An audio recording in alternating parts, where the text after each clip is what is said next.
All right. So we are ready to continue with the conference with Dr. Bruce Landon. Dr. Landon and I met several years ago on something called a study section for the National Institute of Health, where we were reviewing which grants will get funded for NIH.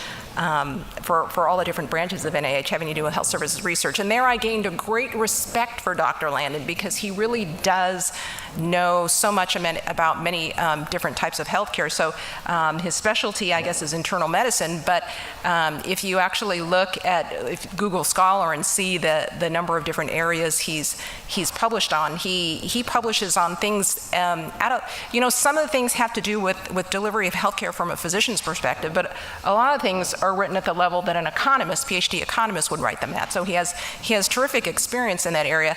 And then many of the physicians asked, we want to know about MACRA. And I said, oh gosh, I don't know anything about this. And luckily enough, this is something that Dr. Landon is doing research in. So I will get out of the way and look forward to hearing what you have to say about it. Thanks very much, Vivian. It's really an honor to be here, and particularly as the one non-economist among the speakers today. Maybe it holds me to a higher standard, we'll see, or a high standard at least.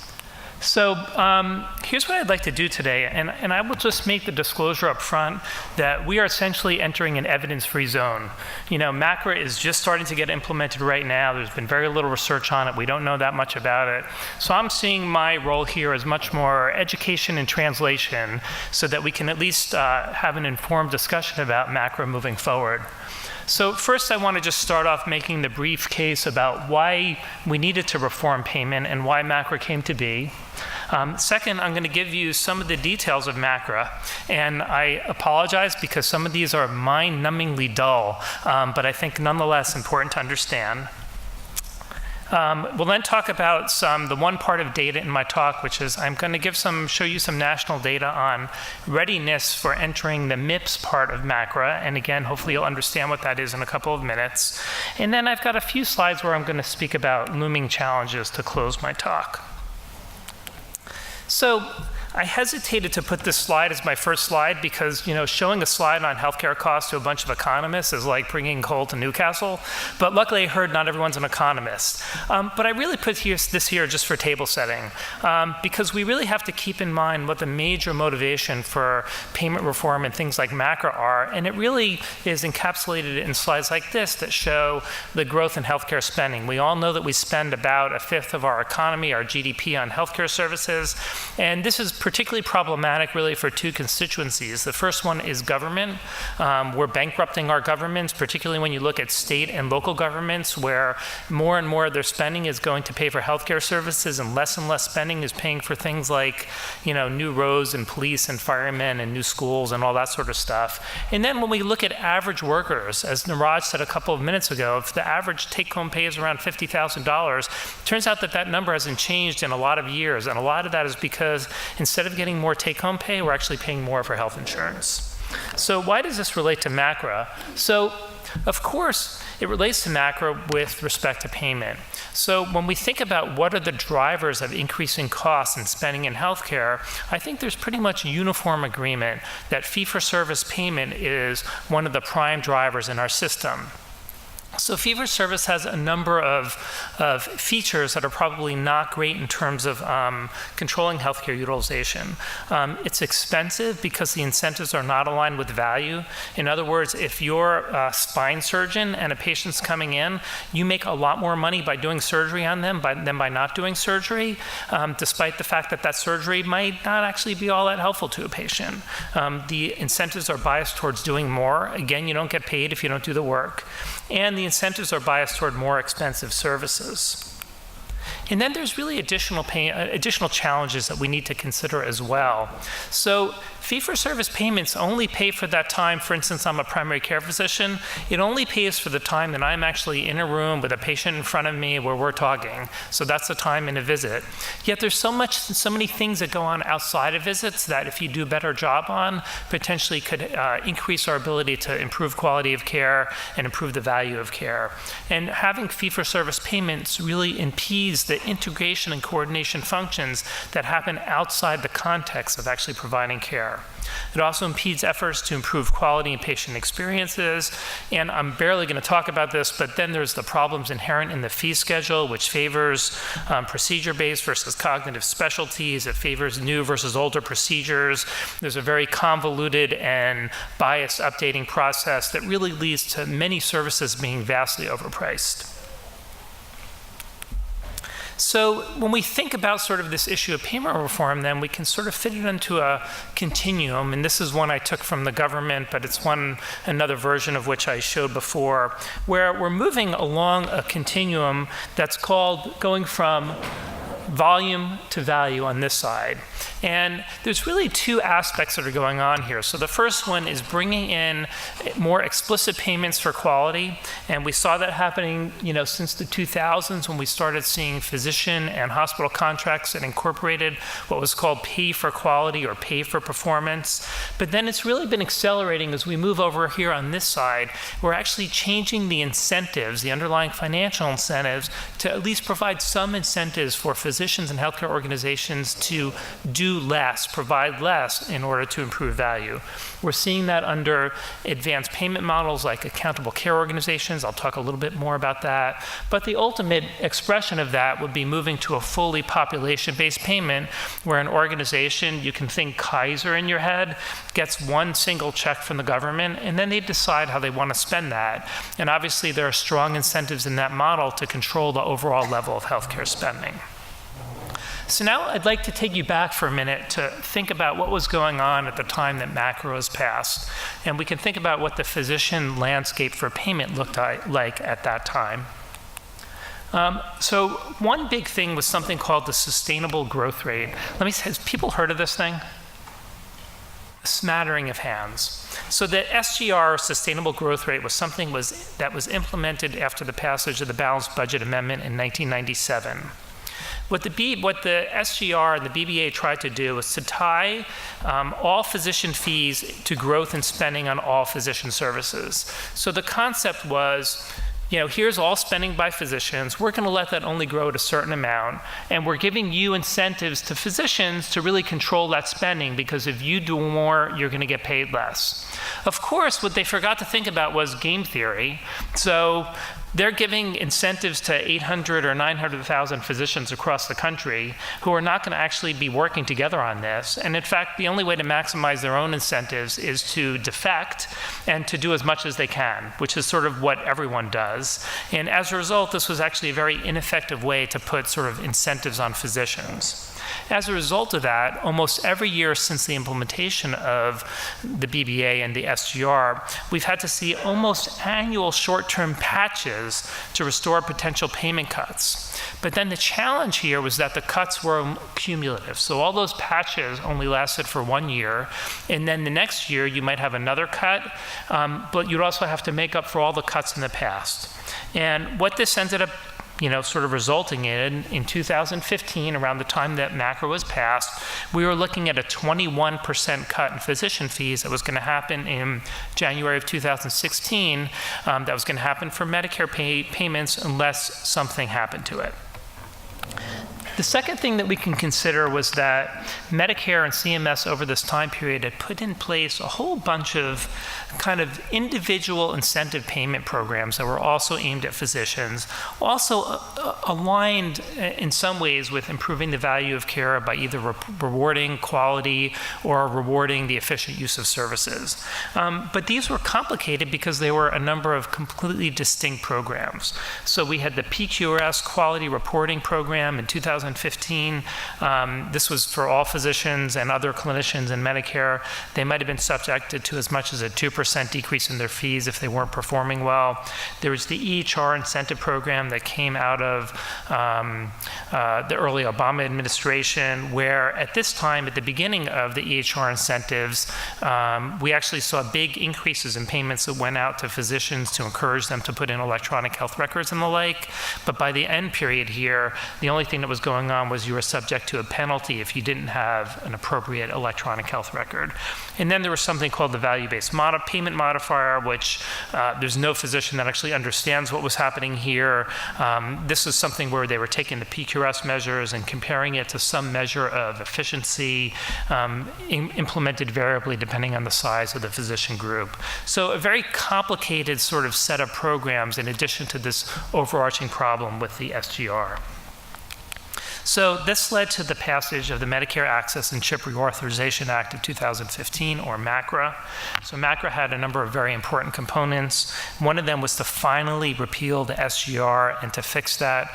This was something which we've been talking about for many, many years, but the problem was you have to pay for these fixes during the year that you're doing it. And the Congressional Budget Office was estimating, prices to fix that on the order of $300 billion. When around the time this was passed, we'd seen a slowdown in the growth of physician services, so the total price tag was only about half that, $150 billion. And then to spur a movement away from fee-for-service, which we talked about the problems with fee-for-service, is trying to drive the uptake of what we call value-based payments. And it does this through through two models or pathways. The first is the alternative payment model, and the second is called MIPS, the Medicare Incentive Payment System, which modified and consolidated all of these existing programs into a single program. So for my next few minutes, I want to explain to you about these two pathways so that we all are sort of on an equal footing for understanding this. Now, these are all described in these publications here in the Federal Register. Now, let me ask another question. How many in the audience are physicians? So a handful. And as I've been saying, these are really important for your pay from Medicare. So how many of you have read these regulations? Oh my God, not one. No shock there. 2,200 pages for the first set of regulations that came out in October. The year two one, about 1,000 pages. And I can tell you, having looked at these multiple times, they are mind-numbingly boring. They are written mostly by lawyers, and I'm pretty sure lawyers get paid by the word because it's, wow. And I would say this is common among physicians. No one knows what on earth is in these things, and it's been very hard to unravel it. Part of that is because of how complex it is. So let's talk about those two pathways now. Actually, before I do that, let me give you just an overall picture. So this shows is a summary of what the payment changes look like. So the first line I want you to focus on is the top one, which shows the overall changes in the fee schedule over this time period. You can see that there's about 4 or 5 years of just a 0.5% increase per year. And then there's 5 years of no change, and then there's a variable increase depending on if you're in an APM or not. This is not very big in terms of raises, and if you think about this, and this is not something new either, physician fees, if you think that the fee schedule is going to be an appropriate reimbursement, they're basically staying flat or flat-ish for the next 10 years or so. At the same time, if we look at inflation and the cost of physicians of providing services, hiring nurses, hiring medical assistants, paying rent, buying equipment and all of those costs are going up. So one of the things that we should not forget is that we have a model here that's really not calling for physician fees to keep up with inflation. So then we have these two other models, and these two other pathways or issues that I'm going to go and talk about in more detail, MIPS and the APM pathway, and rather than describe them here, I'll describe them in the following slides. So first, the APM pathway. So people qualify for the APM pathway if they are in what's called a qualified or an advanced alternative payment model. And advanced in this case is defined as including significant downside risk. So that means that physicians or physician organizations need to be in a model where if in fact they spend too much money, they have to pay the government back something, and that's how you get to advanced. Individual physicians within these models must meet payment or patient count thresholds, but many will need to report on MIPS prior because they don't know if they're going to be a qualified provider or not. So there are actually very strong benefits that come with being in an APM. The first one of this is this 5% bonus for those who are in these models for the years 2019 to 2024. That 5% is calculated based on your billings from 2 years prior to that. And importantly, that spending in the bonus does not count towards your budget if you're in a downside risk model.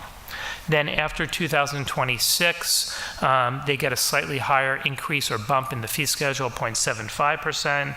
And most importantly, they are excluded from MIPS. And why is that important? You will find out in the next few slides.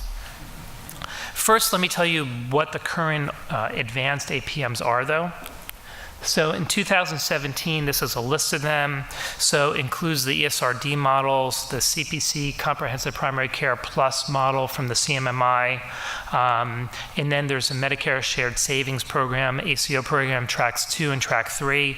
I will note, by the way, that of the 450 ACOs in MSSP as of 2015, there was about 5 of them that were in Track 2 or Track 3. Almost all of them were in Track 1.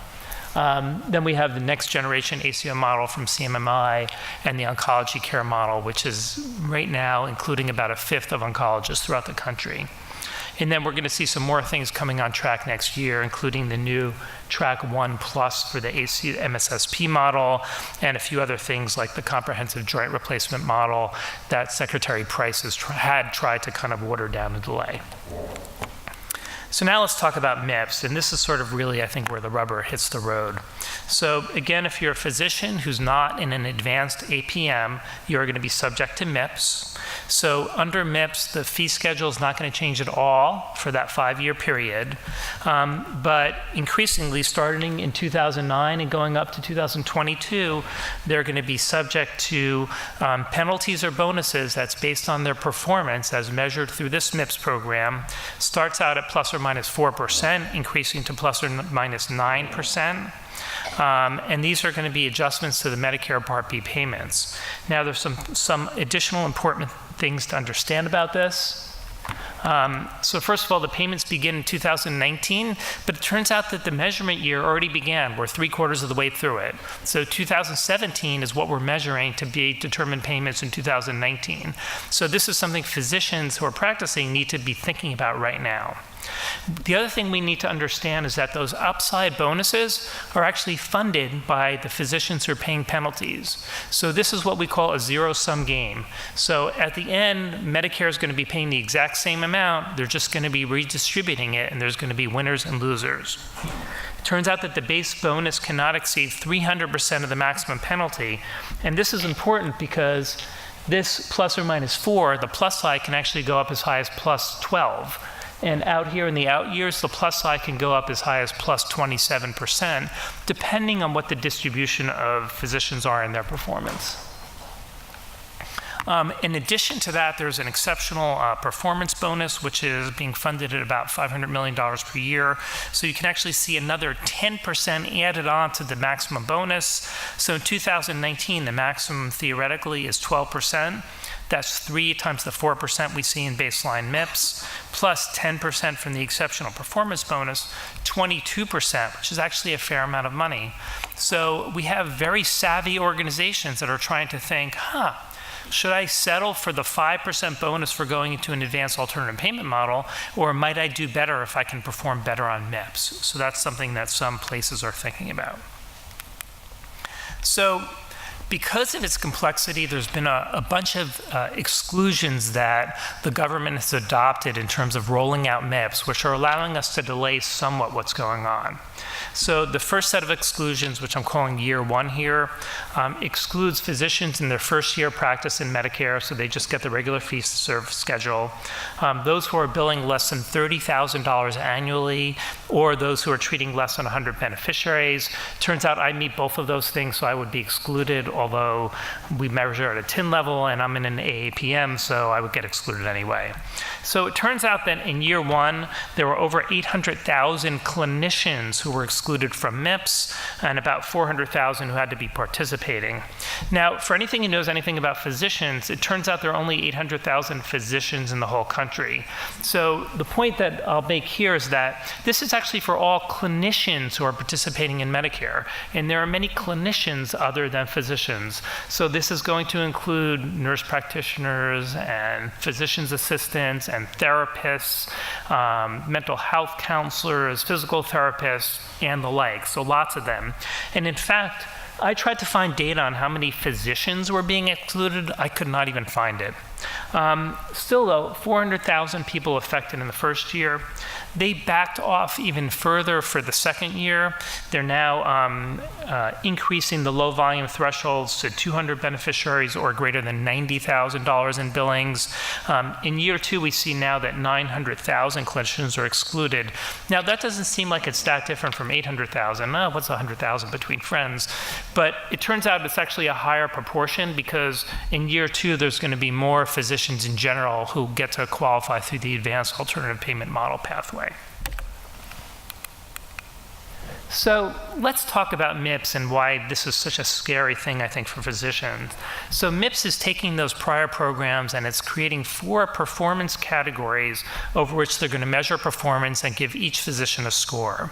So quality, which is being rated at 60% in year 1. Resource use, which is being calculated from claims. You can see here I have says 2018. It turns out they delayed it until 2019 now, but they're not actually looking at that yet. Then clinical practice improvement activities, 15% worth, and advancing care information, which is the new word for what we used to call meaningful use, and that's 25%. And I'm going to go through each of these categories in a little bit more detail again, just to give you a little bit more of a flavor. So the quality scoring. So luckily, this is completely straightforward.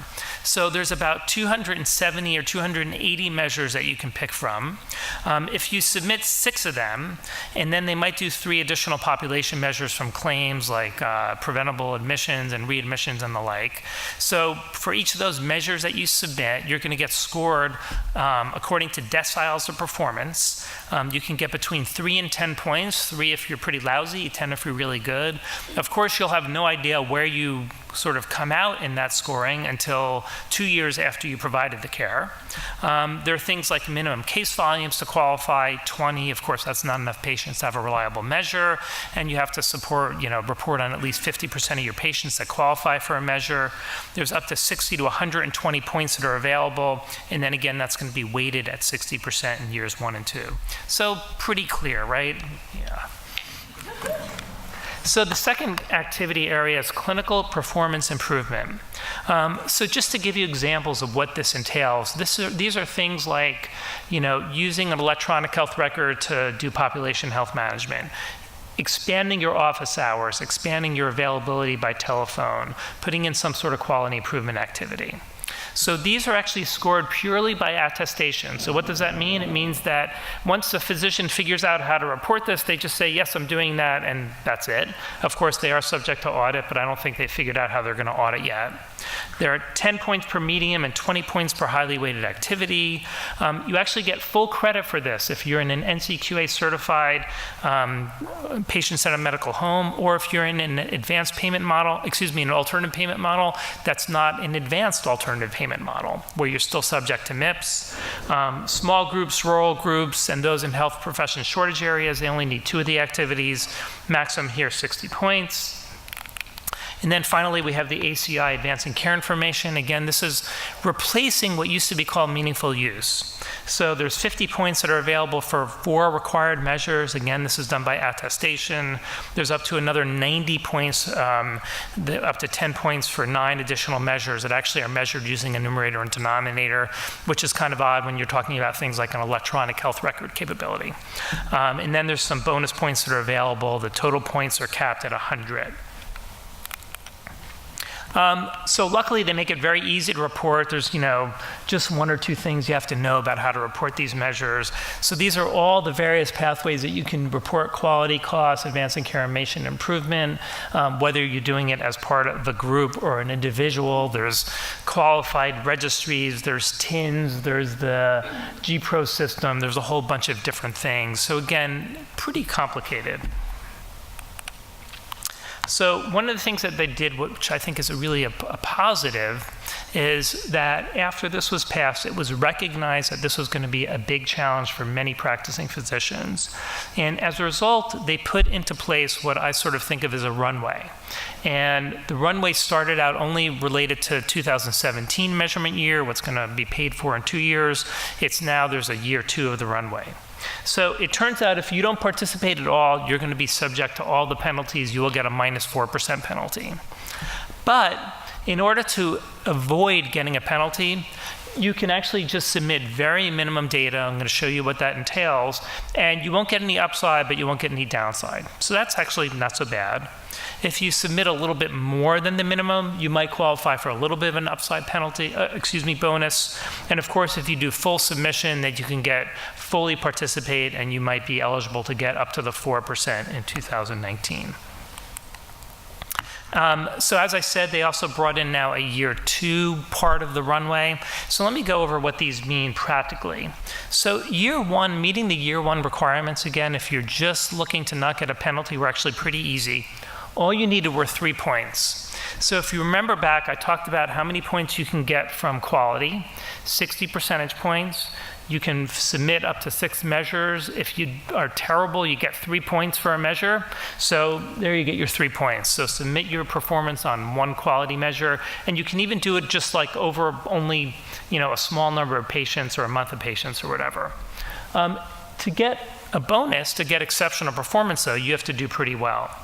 In year 2, that 1 measure is going up, so it's going not just 3 points, but you have to meet 15 points in order to not get a penalty. And there are a number of ways that you can meet that. So for instance, you could report the required advancing care information measures. That gets you 12 points. You add on 1 quality measure on top of that, you're up to 15. Or you can report the advancing care information measures and 1 improvement activity. Or you can support 5 quality measures that you're extremely lousy at, where you only got 3 points per measure. There's your 15 points.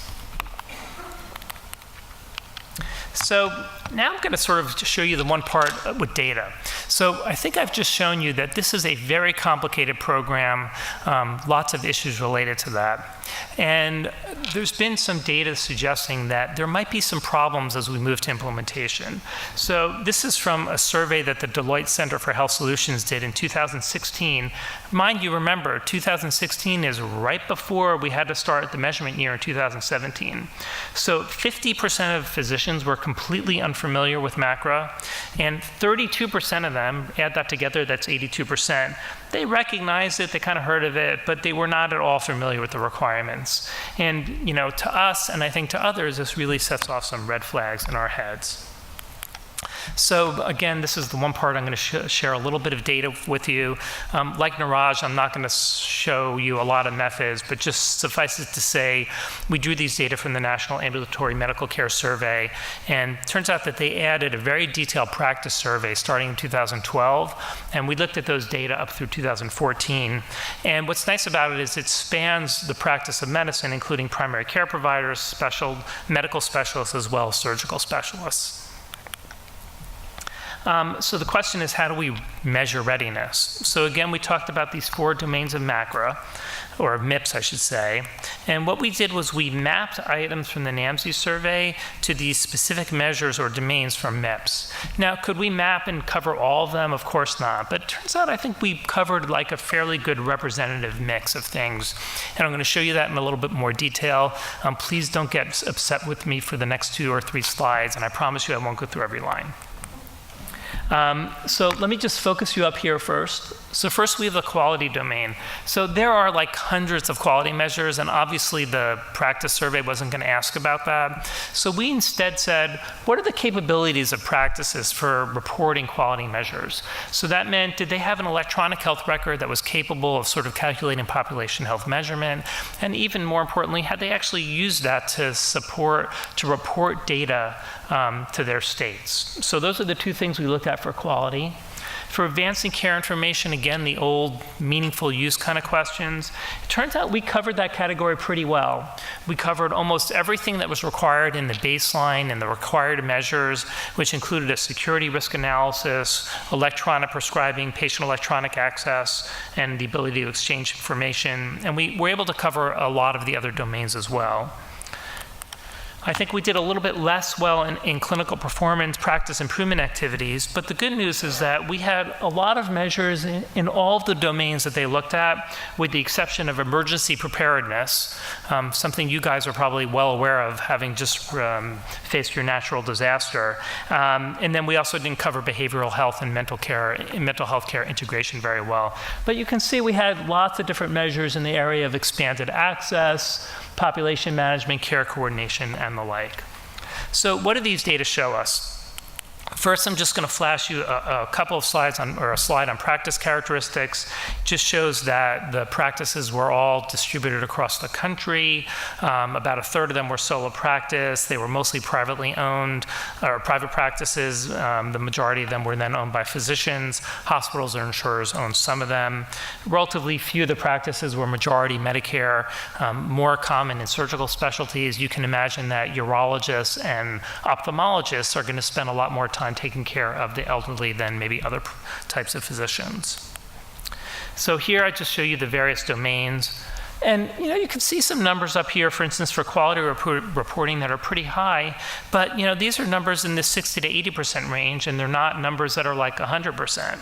Similarly, when we look at the clinical performance improvement activities, now again, you only need to endorse 4 or 6 of these, and we see some numbers that are pretty high, transmitted consult reports, surgeons do pretty well on that, but numbers that are pretty low, like surgeons don't have a lot of expanded hours, although of course that makes a lot of sense. Why would you ask the same requirements from a surgeon as from a primary care physician? Who knows? And then here's the advancing care information things. These first few rows are how we're capturing the required measures. And you can start seeing some red flags here. These numbers aren't quite as high. We've got a 57% up here for surgeons. We've got lots of numbers in the 60-50 range, particularly when we get down here to some of these, including electronic sharing of personalized health information. So when we put these all together, we actually see the following. So again, same data on quality reporting. For CPIA, almost every practice is able to report on at least one activity, but the majority, but not all of them, can report on 4 activities. And when we look at the advancing care information activities, only 2/3 or so are meeting 2 base measures, and very few practices are meeting all 4 of the base measures that are required when we get to full reporting. So to look at this graphically, we can see some concerns or problems that might be emerging after these transition years. If you look at minimum reporting criteria, that was, give me 1 measure and you can do terrible on it, pretty much everyone can do that. When you get to full reporting, inquiring all of the required advancing care information measures, we can see here major problems, and we see major problems for all 3 specialties. Primary care does a little bit better, but there's still only 25% of primary care practices that are well situated to do this, and surgeons a little bit less, and medical specialists somewhere in the middle, but we're still talking about major, sub-proportions of practices who aren't really going to be ready to do this. So, and I think this sort of brings up some challenges to MIPS that I'll spend my last couple of minutes on. So, and I think some of these have come through my first slides that I showed you. So, firstly, the point system is opaque and benchmarking is difficult. We saw from physicians in the room that, no one's looked at these regulations. Some people have tried to digest them, but they're very complicated when you look across the various domains. The rules are very difficult. Even for the quality measures, we're talking about 6 of them. You have to define your populations. You have to measure them over time. You have to figure out if you're going to be reporting through a registry or through the GPRO system, or if you're going to be mailing in paper data or who knows what. And then the benchmarking, that's an incredible challenge because the benchmarks, your deciles of performance that you're going to get paid on in 2019 are getting determined by performance in 2017. They are only going to determine those deciles of performance retrospectively. So you're going to have no idea how well you're performed, where you fit along that continuum until you're closer to the payment year. And it's very hard to sort of make activities and investments that might improve your performance without knowing where you're performing relatively. Of course, this is a program now that is, for the most part, aimed at individual physicians. Individual physicians, as Niraj mentioned before in terms of diabetes, have very small numbers of patients with any particular condition. And as a result, we're going to be doing measurement that's neither reliable or valid over time. And there's also even a larger issue.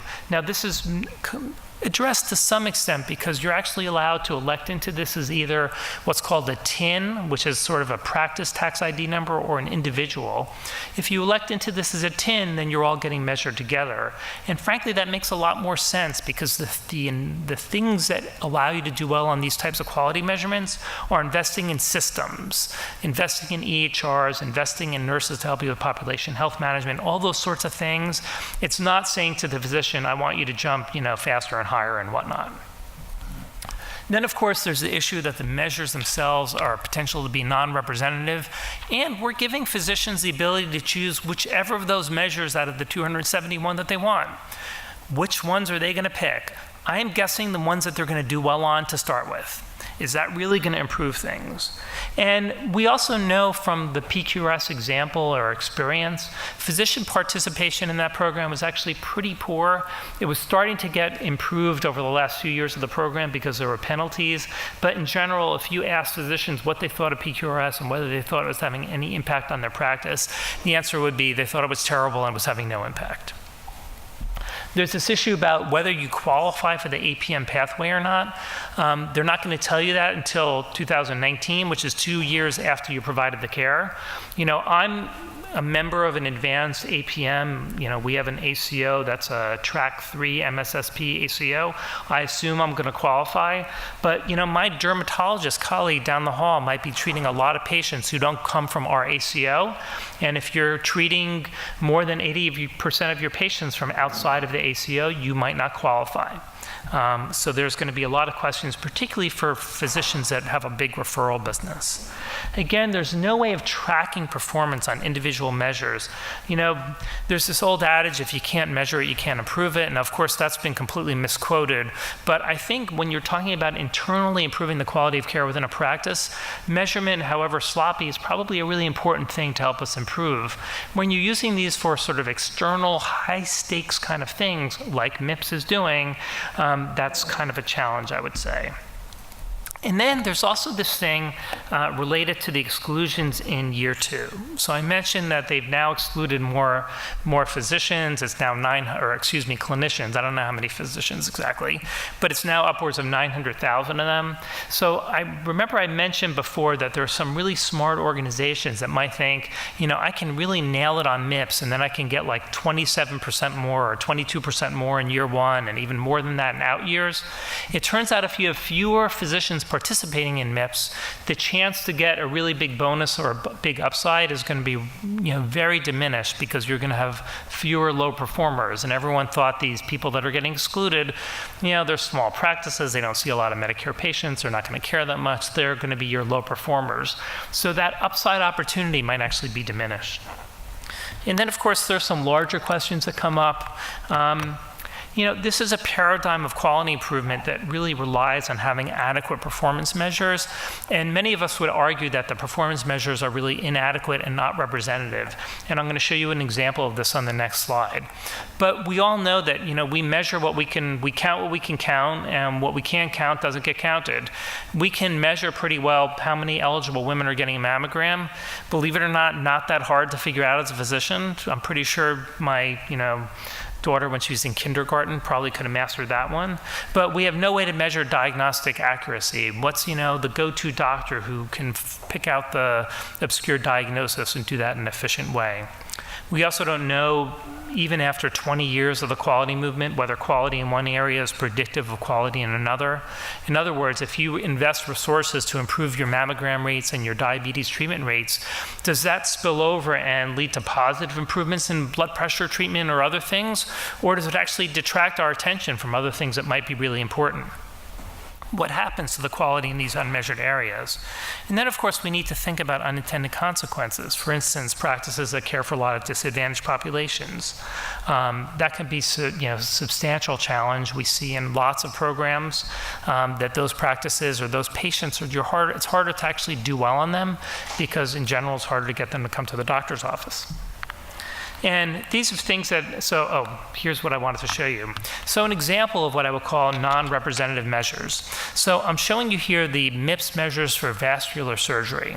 They have to choose 6 measures and 1 outcome. First of all, any surgeons in the room? We've got one. So as a surgeon, do you spend a lot of time doing BMI screening and follow-up plans, smoking cessation, and hypertension control? And do you take responsibility for it? I do that, but not the BMI screening. Yeah.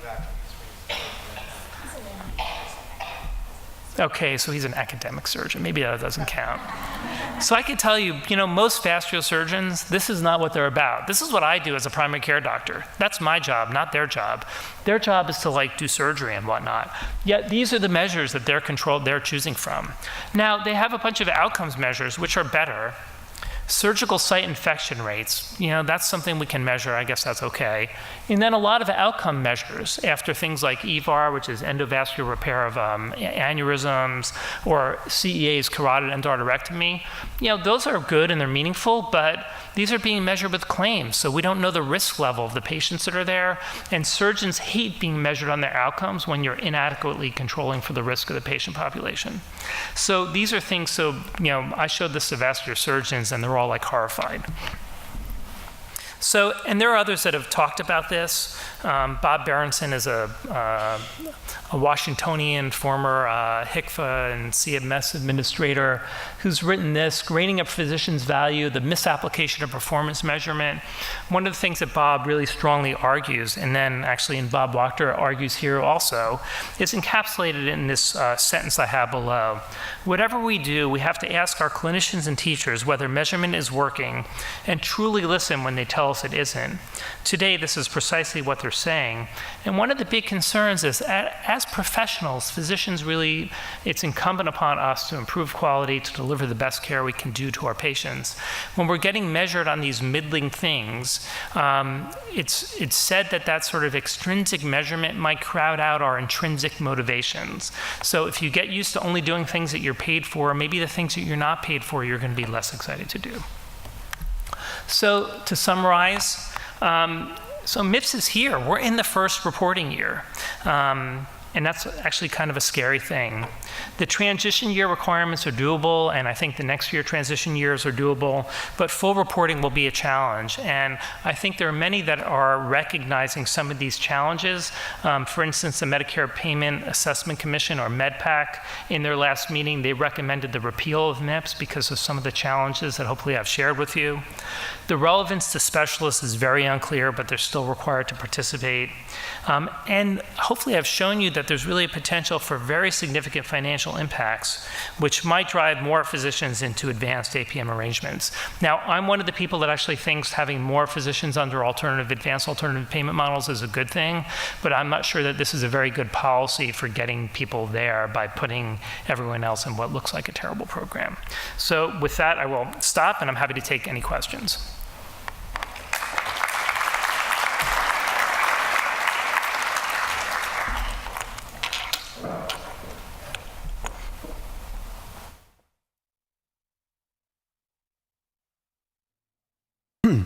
There has been an estimate of the overhead that is going to be placed on practices or individual doctors by being able to report this, 2-3 years down the road.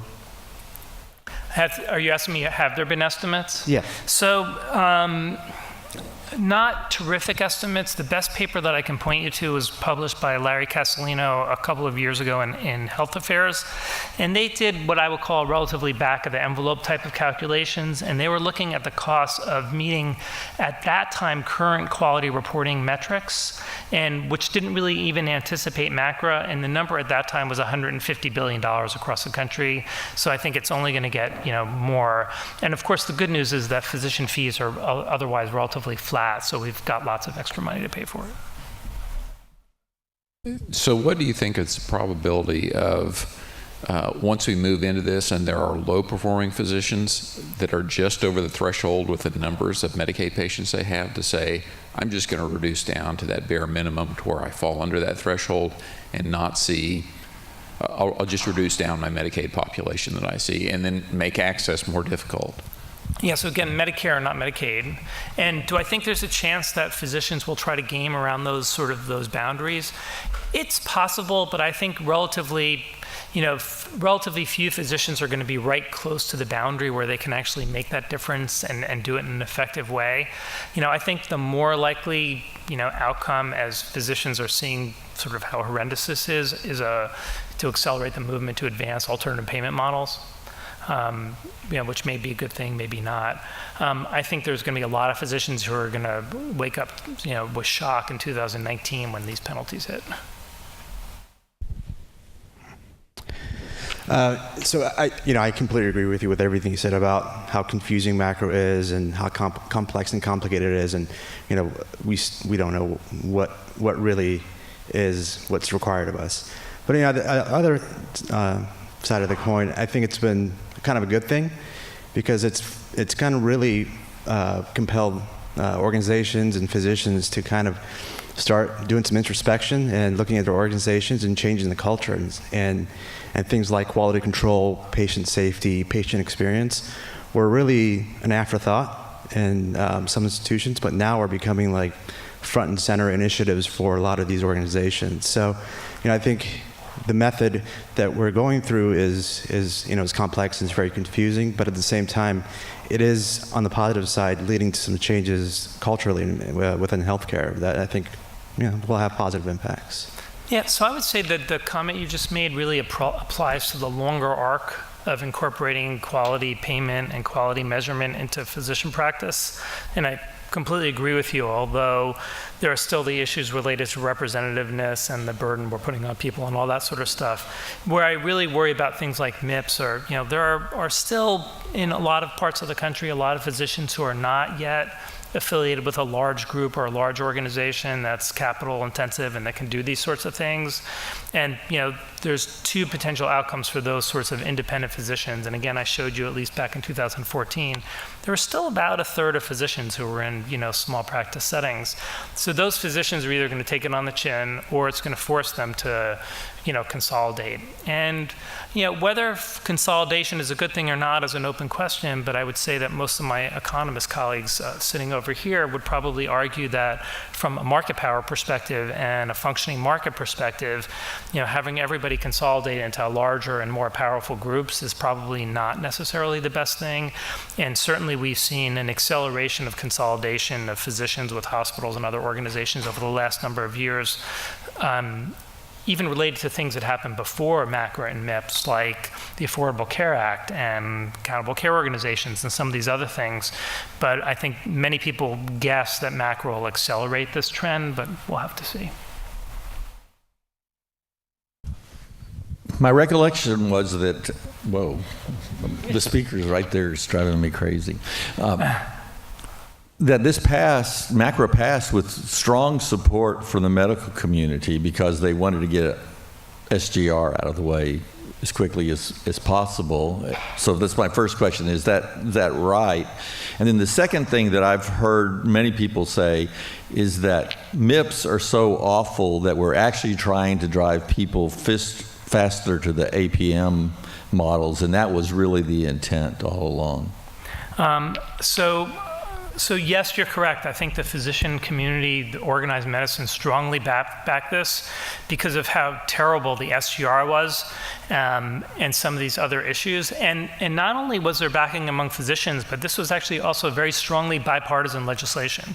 So it was supported equally on both sides of the aisle by Democrats and Republicans all coming together. So the top line description of MACRA actually is still something that kind of rings true. We want to get more people into value-oriented payment arrangements, and we want to stress value over volume. There's pretty much no one that disagrees with that. And the issue is really more in, what are the mechanisms we have for achieving that, and how are we going to implement this? And, a lot of these sort of mechanisms and implementation actually came out afterwards. The CMS had to figure this out in 2,000 pages of writing at the start. And, and certainly I would say that most physician organizations, in reacting to how MIPS is being implemented, have raised a lot of concerns. And then your second point about, is this really just sort of a Trojan horse to get everyone into an alternative payment model? I can't look in the minds of the people who wrote this, although maybe Richard can, but it certainly looks like that to me. And again, that's not something, I'm actually a big proponent of alternative payment models and something I've written a lot about and studied. I think it's probably a good thing to go that direction, but this is doing it with a bit of subterfuge, I would argue. Could you provide some perspective on the healthcare system, Beth Israel, for example, what they're doing to support the adoption of it from an IT perspective or otherwise? So I can, but it might not be overly helpful in the sense that, so Beth Israel Deaconess Medical Center, the hospital where I work, is the lead hospital in a relatively large ACO called BIDCO, Beth Israel Deaconess Care Organization. So we've been an advanced model APM, first a Pioneer ACO and now a Track 3 MSSP ACO since the first year of the Pioneer program back in 2012. So we had already made a commitment to be this direction, and because of that, as an organization, we're exempted from the MIPS side of things. Now, I can answer that question with respect to, what are the investments we make in actually performing as an ACO, where at the ACO level, we're getting measured on lots of different measures, and we also have this very strong incentive. Our ACO infrastructure is spending on the order of $20 million a year, which is, in my opinion, vastly underfunded. We've done major investments in, EHRs and the like.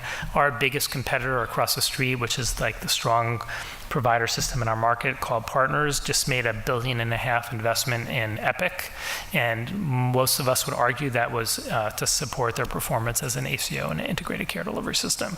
So we're talking about very large investments in order to succeed under these models. And in fact, if I do the math and look at the amount of money we've spent on our ACO infrastructure and compare it to the amount we've gotten back in shared savings bonuses and whatnot over the life of it, we are definitely spending more than we're getting. But I think there's a thought among some of us that this is going to be the way of the future. Might as well learn how to do it now. Yeah, my question is around, the focus on coordinated care. So MACRA and MIPS seems to be directed more at physicians. Is that correct?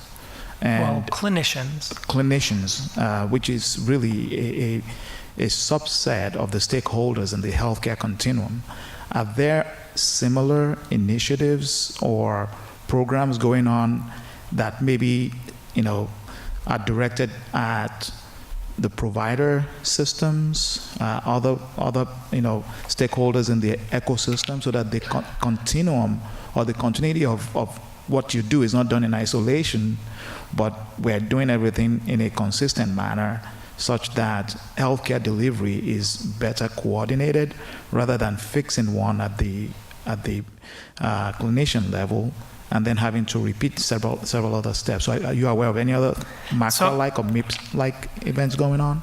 So I think there are lots of different payment incentives within the Medicare program that are directed along those aims. So the first one I'll again point to, all these advanced APM models, they all put groups of physicians along with hospitals and sometimes post-acute providers and whatnot at risk to deliver care to a population of patients, whether it's around a single condition like joint replacement or for the whole patient like in the ACO program. So those sort of really give very strong incentives to invest in activities and coordination programs that would not be paid for under fee-for-service. Then we can also look at some things that are going on, for instance, at the hospital level. So there's been this tremendous focus on readmissions over the last 10 years. I'm one of the people that think we probably focus way too much on readmissions, but the way that you fix readmissions is you improve coordination with the outpatient system. So that's giving hospitals a big incentive to try to do that sort of coordination.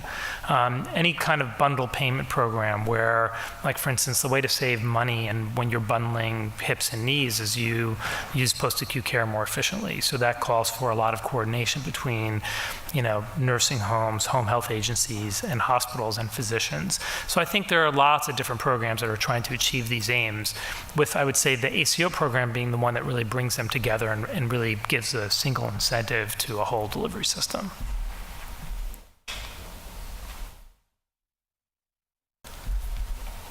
Given that the previous speakers were talking about also access for consumers, do you think that this information is going to make it to the consumers and make it easier to choose maybe a physician or a practice that's going to be best suited for them based on their quality of care for each disease?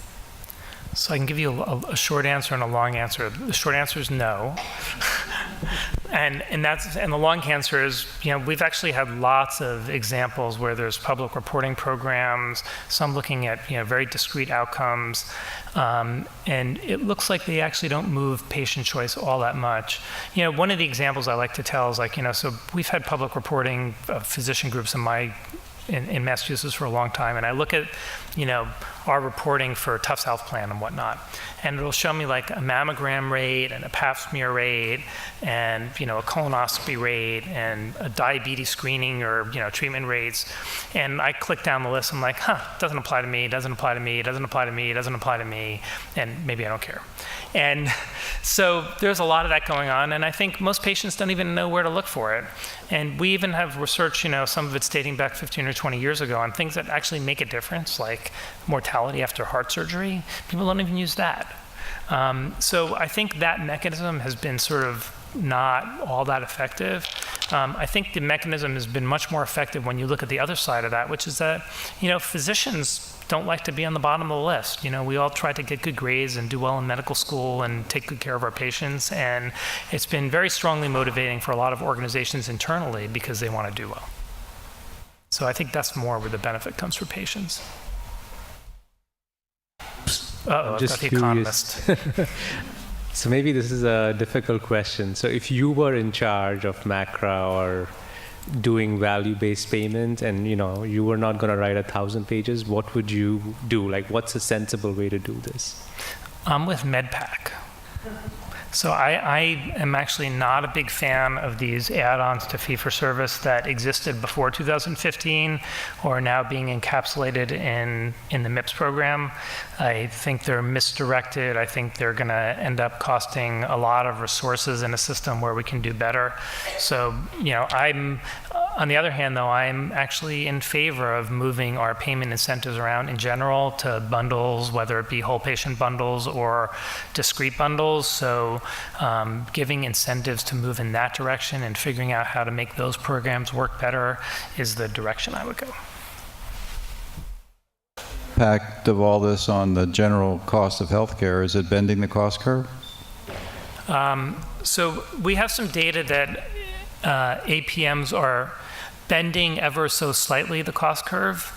If we think that 20 or 30 or more % of healthcare spending is wasteful on things like MRIs for low back pain, we're seeing impacts on the order of 1.5% or 2%, which maybe grow over time. But that's better than nothing. So that's the impact of APMs. The impact of the things that we have in MIPS and the quality measures there, I would say that the linkage between sort of some of these process measures and real outcomes is pretty tenuous. And I would guess that the performance on MIPS as it's currently set up, if this isn't research that can really be done very adequately, I would say though would have relatively little impact on bending the cost curve. And one could also argue that it's going to sort of increase the costs of the healthcare delivery system in general as they try to comply with this, and that might not be a great outcome either. Particularly, I should say, as we're really concerned, particularly in the primary care world, about physician burnout and things of that nature.